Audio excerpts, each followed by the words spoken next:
မီနာတိုကနောက်ကျသွားလာလို့မေးလိုက်ပြီးမြဲနာရူတိုကအချိန်ကိုက်ပဲဖြစ်တဲ့အကြောင်းပြောလိုက်ပါတယ်ဆာကူရာကဘယ်သူမှမသိပဲဖြစ်နေတဲ့အတွက်သူကနာမီခဆယ်မီနာတိုဖြစ်တဲ့အကြောင်းပြောလိုက်ပြီးတစ်ဖက်မှာသူနေရာရွှေ့လိုက်တဲ့ဆယ်မီရဲ့ထေးဘီပုံမှာပင်လယ်ထဲမှာပောက်ကွဲသွားတာကြောင့်လေနဲ့ရေအားကစစ်မြေပြင်ကြီးပါရိုက်ခတ်လာပါတယ်မီနာတိုကနာရူတိုကိုကုသပေးလို့ကျေးဇူးပါလို့ပြောရင်းနဲ့ဆာကူရာကလည်းနာရူတိုရဲ့ကောင်မလေးလားလို့မေးလိုက်ပါတယ်ဒါမျိုးမင်းမကိုစောင့်နေတဲ့နာရူတိုကလည်းတအင်းလုံးနေတဲ့အတွက်နောက်ကနေဆာကူရာကခေါင်းနဲ့တိုက်ချလိုက်ကြကိုမြင်လိုက်ရတဲ့မီနာတိုကလည်းခုရှိနာကိုပါသတိပြန်ရသွားပါတယ်အဲအကြောင့်သူ့သားကိုဖြည်းဖြည်းလောက်ပါလို့ပြောလိုက်ပြီးနာရူတိုကလည်းကိုမီချာကိုရာနဲ့တော့အာယုံခံမိလိုက်တဲ့ကြောင့်သူ့အဖေနဲ့တခြားသူတွေရောက်လာမယ်ဆိုတာကြိုသိနေကြရဖြစ်ပါတယ်အဲ့အချိန်ကျန်တဲ့ဟိုကာကဲတွေကလည်းရောက်လာကြပြီးမီနာတိုရဲ့အမြန်နှုန်းကိုထိုဘီယာမကတော့အတိမတ်ပြုတ်လိုက်ရပါတယ်တက်သားတွေကလည်းသူတို့ရဲ့ရှေ့မှာကိုနိုဟာရဲ့အရေးလေးပါးကိုမျက်ဝါးထင်နေမြင်လိုက်ရတာကြောင့်အံ့ဩနေကြပြီးသူတို့ကိုအိုရိုချီမာရူကအသက်သွင်းလိုက်တာဖြစ်ပေမဲ့ဒီစစ်ပွဲကိုတားဆီးဖို့လာခဲ့တာဖြစ်တဲ့အကြောင်းပြောလိုက်တဲ့အတွက်မဟာမိတ်ရှိနိုဘီကအားတက်သွားကြပါတယ်အဲ့ချိန်မာရာရာကလည်းသူစောင့်နေရဖြစ်တဲ့အကြောင်းတငယ်ချင်းဟောင်းကြီးဟာရှီယာမကိုအားရဝမ်းသာပြောလိုက်ပေမဲ့တကောရရှိနိုဘီကြီးကတော့အရင်ဆုံးဆယ်မီကိုတားရမှာဖြစ်တဲ့အတွက်မင်းနဲ့နောက်မှရှိမယ်လို့ပြောလိုက်ပါတယ်မီနာတိုကလည်းနာရူတိုကိုခဏလောက်နားလိုက်အောင်လို့ပြောလိုက်ပြီးမင်းရဲ့တငယ်ချင်းလည်းငါတို့ဘက်ကနေတက်ခိုက်ပြီးဖို့ရောက်လာတော့မယ်လို့ပြောတဲ့အတွက်နာရူတိုကအံ့ဩသွားပါတယ်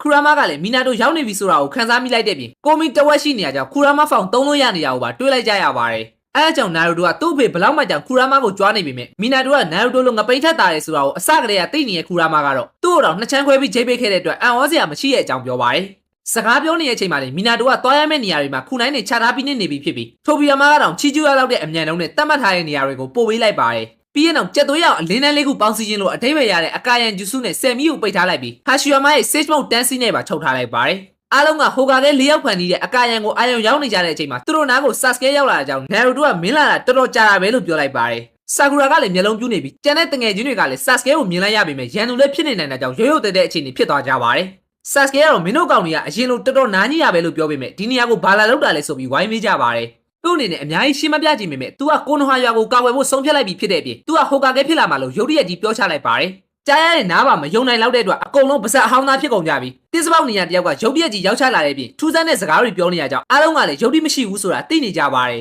ဒါပေမဲ့ဆာစကေကတော့သူ့ကိုဘလို့ထင်နေဂယုမဆိုင်ပဲဟိုကာကဲဖြစ်လာပြီးရွာကိုပြောင်းလဲပေးမယ်လို့အတီပေါက်ကြီးပြောနေတဲ့အတွက်နာရူတိုကလည်းအီတာချီသူ့ကိုယုံကြည်ထားခဲ့ရကိုတတိယသွားပြီး तू ကမှဟိုကာကဲဖြစ်လာမှလို့ရှေ့ကိုထွက်လာပြီးပြောလိုက်ပါတယ်ဟာရှီယာမကတော့ဟိုကာကဲဖြစ်ရှိနေတဲ့ကောင်တွေစကားများမနေပဲရှေ့ကဆယ်မီကိုရှင်းဖို့ပြောတာကြောင့်နာရူတိုကဆာကူရာကိုအနားယူဖို့ပြောလိုက်ပြီးဆာစကဲနဲ့အတူတိုက်ခိုက်မှုထွက်သွားခဲ့ပါတယ်ဒါပေမဲ့ဆာကူရာကပါလိုက်လာပြီး तू ကနာရူတိုတို့နှစ်ယောက်ကိုအမိမလိုက်နိုင်တဲ့အရင်လိုအားနေတဲ့မိန်းကလေးတယောက်မဟုတ်တော့ပဲစက်နင်းတယောက်ဖြစ်တဲ့ဆူနာတဲ့တပည့်ဖြစ်တဲ့အပြင်တင်းဆဲပိုင်းရဲ့အဖွဲ့ဝင်လည်းဖြစ်တဲ့အကြောင်းပြောလိုက်ပါတယ်အဲအကြောင်းပဲနာရူတိုဆာစကဲနဲ့ဆာကူရာတို့ရဲ့ original တင်းဆဲပိုင်းကပြန်လည်ဆုံစည်းသွားကြပြီးအတန်းမော်တွေအားလုံးကလည်းအရင်အချိန်တွေကိုသတိရသွားကြပါတယ်အဲ့ချိန်ခီဘာကသူလည်းဟိုကာကဲဖြစ်လာမှလို့ပြောပေမဲ့ဘယ်သူမှစိတ်မဝင်စားတဲ့အတွက်တနာဖို့ကောင်းတဲ့ကြောင့်ရှင်နိုကပြောလိုက်ပြီးဟီနာတာကတော့ခီဘာပြောတာကိုသူကြားလိုက်တဲ့ကြောင့်အားလုံးအတူတူစူးစမ်းကြမယ်လို့ပြောလိုက်ပါတယ်